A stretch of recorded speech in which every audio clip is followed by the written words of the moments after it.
The teams exchange handshakes at the Center for Recreation and Sport as they met at midcourt. As always, the coaches meet at center stage as well as Coach Jacobs continues in her second season under the helm of the Adelphi Panthers. Ninth season for Jennifer Niebling, who's been involved in so many different teams, Division I, Division II level as well.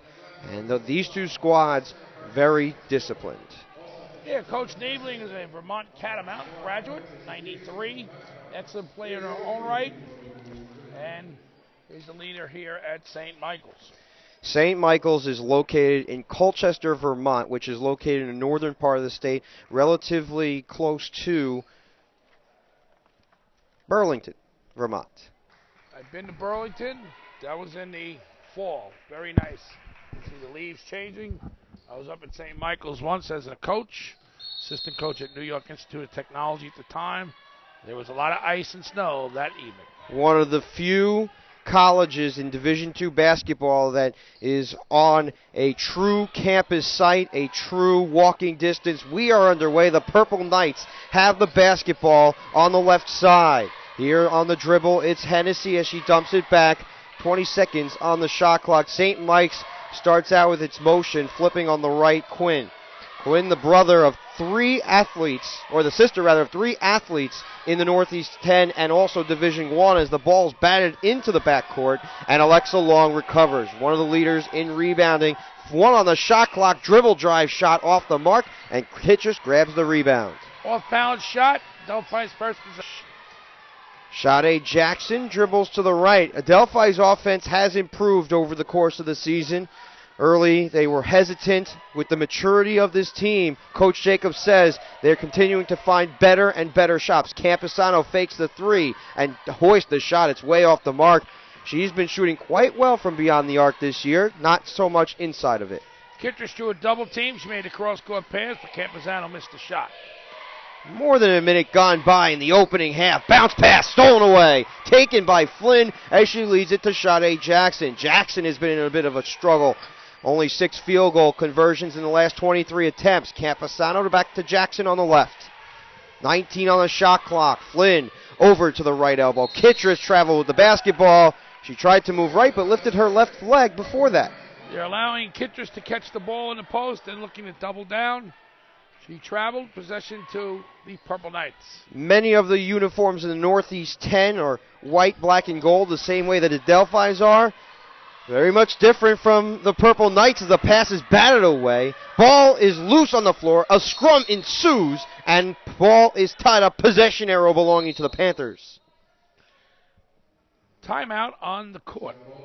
Sloppy play early, and there may have been an injury as well. Shannon Flynn on the floor, trainer looking at her. So both coaches will talk to their players. Adelphi will make a substitution. The right leg is hobbling around as Shannon Flynn is in quite a bit of pain.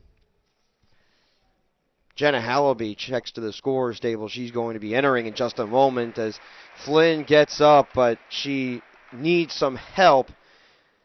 It appears as if her left leg is the one that is in excruciating pain right now.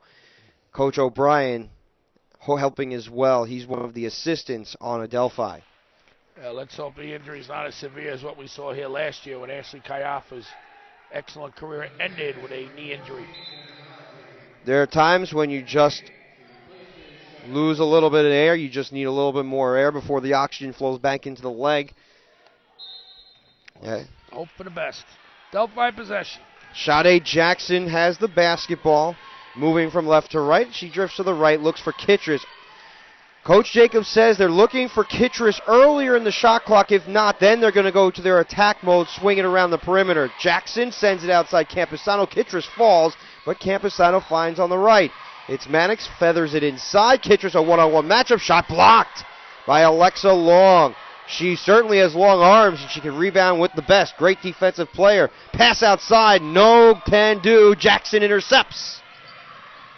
Jackson to the front court, and a blocking foul is called with the stutter step from Jackson. Over 2 minutes, and neither team has scored yet. Adelphi has had plenty of trouble against some of the better teams in the Northeast 10 in their history, and also of late as the pass goes beyond Kittress right to the perimeter, and the Panthers hold on.